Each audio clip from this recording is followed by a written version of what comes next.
Today, we're looking at an absolute monster of a mother and human from Idaho. Biden admits to withholding funds from schools and bombings of the suicidal and drone varieties. Welcome back to the Insight Hour, that place where we talk about all the things and try to have a grown-up conversation about them. Hi, I'm Digi. I hope you had a fantastic weekend, because mine was just filled with some headaches. Here, let me just show you.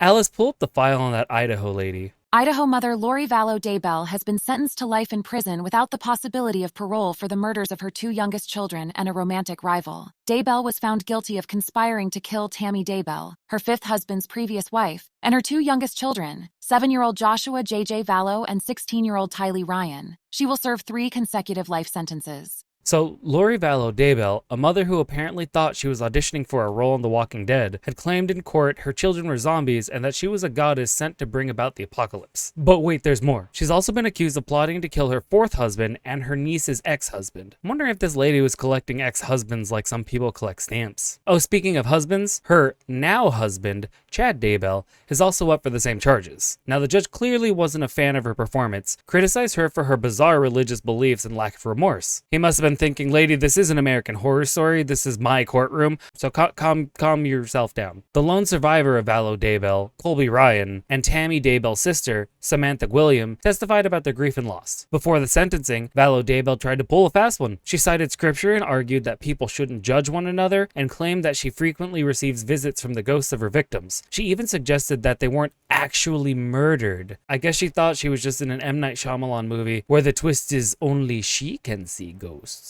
The prosecution didn't buy her ghost stories, though. They argued that her alleged mental illness had no bearing on her actions and that she knew right from wrong. The kids were last seen in September and sadly were found buried in Chad Daybell's yard the following summer. Tammy Daybell was initially believed to have died of natural causes, but in the examination later revealed otherwise. The defense tried to paint Vallow Daybell as a loving, protective mother whose life took a drastic turn when she met Chad Daybell and fell for his end-of-the-world religious views. They claimed that Daybell and Alex Cox, Vallow Daybell's brother, were to blame for the fatalities. And as far as I can think, yeah, like, lock her up, throw away the key. Religious nuts are gonna nut? Maybe we use a different take.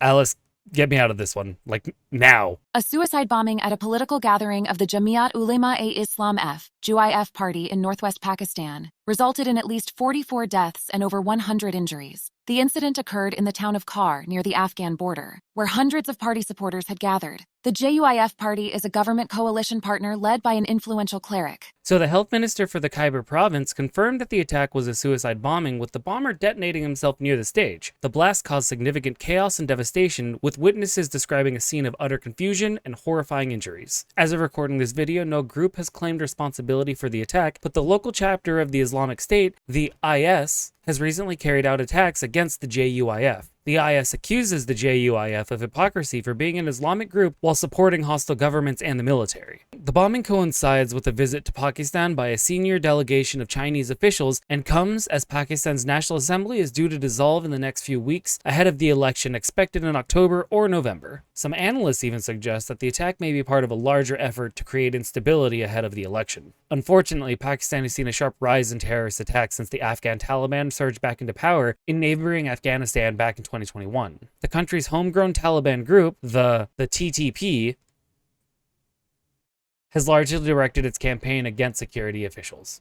The Biden administration has confirmed that it is withholding funds from elementary and secondary schools nationwide that offer hunting or archery programs. The decision is based on the Department of Education's interpretation of the Bipartisan Safer Communities Act, BSCA, which was passed by Congress and signed by President Biden in 2022 following a series of mass shootings. The interpretation means that funding for shooting sport activities under the Elementary and Secondary Education Act, ESEA of 1965, will be blocked. Now, this decision has sparked concerns among hunting education groups about the future of hunting and archery programs in schools. The National Archery in Schools program, which has about 1.3 million students from nearly 9,000 schools across 49 states enrolled in archery courses, has already seen some schools cancel plans to include these courses due to the new federal guidance. However, some lawmakers, including Senators John Cornyn and Tom Tillis, have expressed concerns that the Department of Education is misinterpreting the provisions in the BSCA, which they argue was intended to withhold funds from training resource school officers,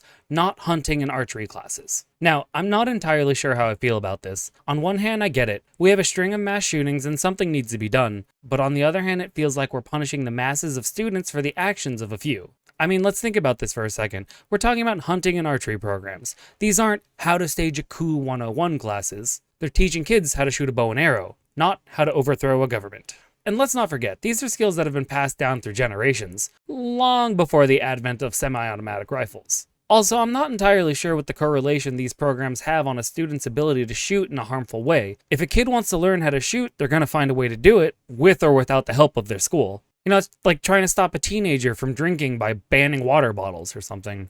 They're just going to find another container. So while I understand the intention behind this decision, I can't help but feel like it's a bit misguided. And also, let's remember, when the zombies come for us all, hunting and knowing how to use a bow and arrow are the two things every single one of us better know how to do. And I mean you, Kevin. Alice, what's the last thing on our docket today? An alleged Ukrainian drone attack on a 50-story building in the IQ Quarter complex of Moscow has occurred early Sunday morning. Look, you need to start doing this. This is why I made you. Come on. Fine, I'll do it myself. Okay, so the Russian defense minister reported that one Ukraine drone was shot down west of Moscow, while the other two were jammed by electromagnetic warfare systems before crashing into the city. Electromagnetism. The mayor of Moscow, Sergei Sobyanin,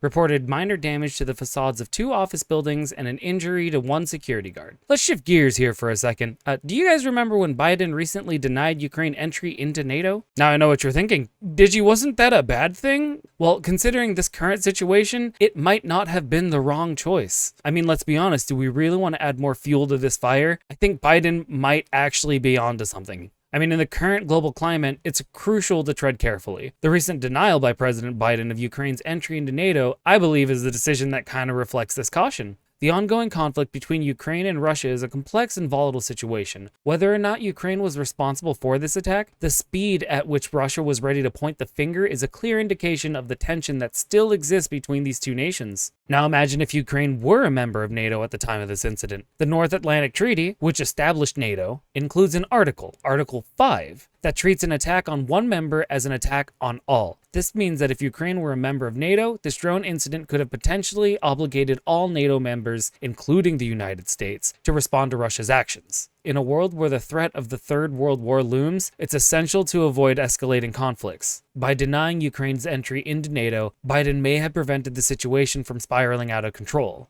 This isn't to say that Ukraine doesn't deserve support or protection, but perhaps in this instance, the best way to provide the support is by promoting diplomatic solutions and peace talks, rather than adding more players to an already dangerous game. So while the decision to deny Ukraine's entry into NATO may not be popular, it may very well be the right one for the sake of global stability. Well, that about rounds up our weekend episode, and before you say anything, I know I haven't gotten to the title of these episodes yet. Still a little confusing because it's Tuesday. But anyways, make sure you're watching out for all our Insight-byte episodes throughout the week, and we'll see you later this week with our weekday coverage episode. Bye, Internet.